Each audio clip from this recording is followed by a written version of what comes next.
Kakata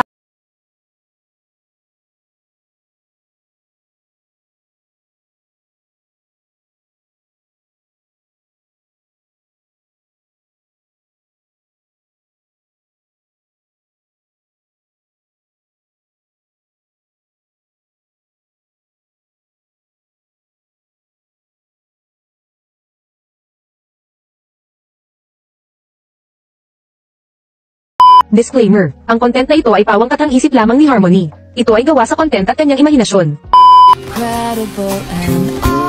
Dito nagulat ako sa tanong ni Ryu. Magtatype na sana ako kaso nabasa ko yung sinabi ni Fallen.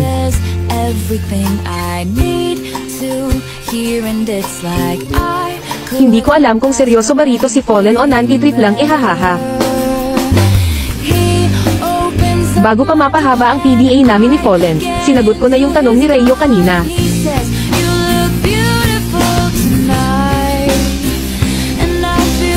Tama naman yung sinabi ko and sa super tagal na namin ni Fallen hindi na niya kailangan magselos pa.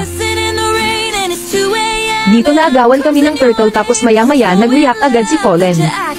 Hindi ko alam kung bakit ganyan siya umasta, hindi naman siya ganyan. Napagsabihan ko tuloy siya rito baka kasi mamaya matilted pa focus na lang sana. Ilang beses na rito napapatay si Fallen at nasa sakto naman na kay Ryu ko na nagamit ang SS.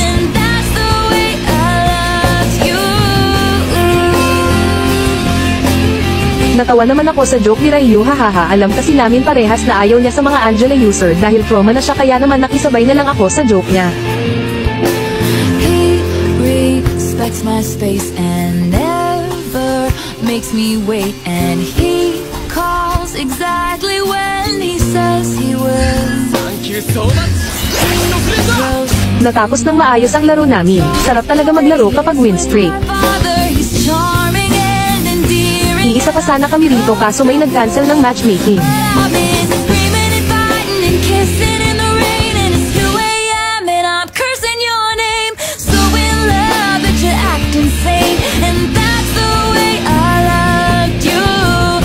Pagkalabas ni Fallen sa lobby naglaro na ulit kami ni Ryu. Kinabukasan habang naghihintay ako ng kalaro, in-invite ako ni Fallen. Nagulat ako nang bigla niya yung ini-start at ika-cancel ko sana kaso hindi na pwede kaya hindi na lang ako nag-enter.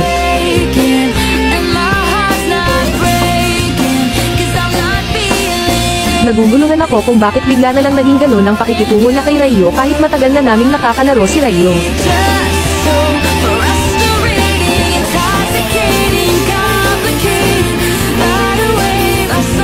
I-invite ko na sana si Ryu ngunit napatigil ako sa sinabi ni Fallen.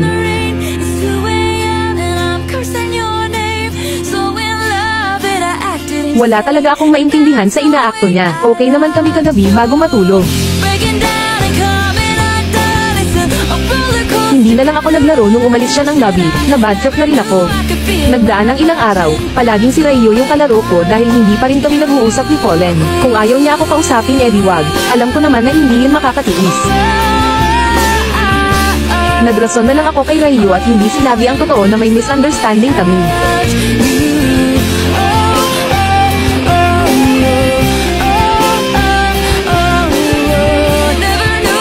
Nagulat ako sa sinabi ni Ryu.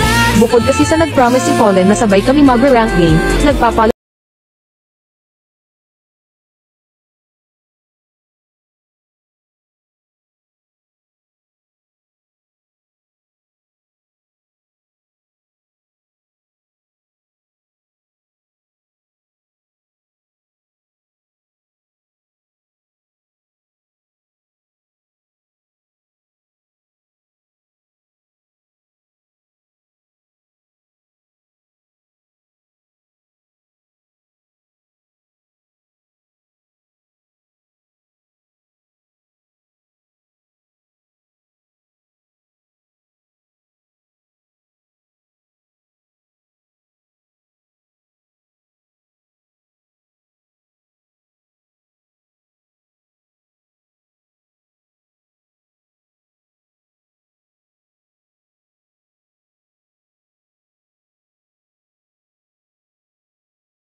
na ako nakasagot sa mga sinabi ni Colin sa akin. Nanginginig ako at naglalambot nang iniwan niya ako sa lobby.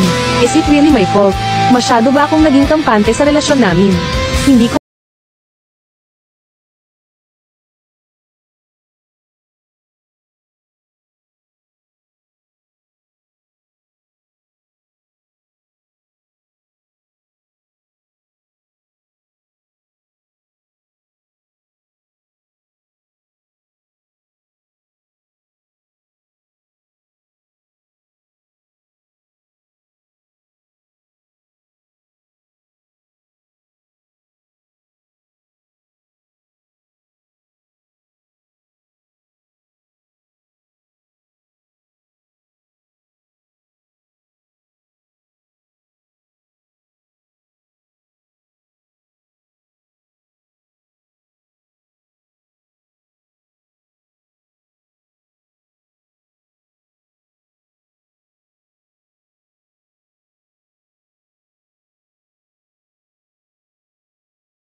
umaasang ako pa rin ang mahal niya.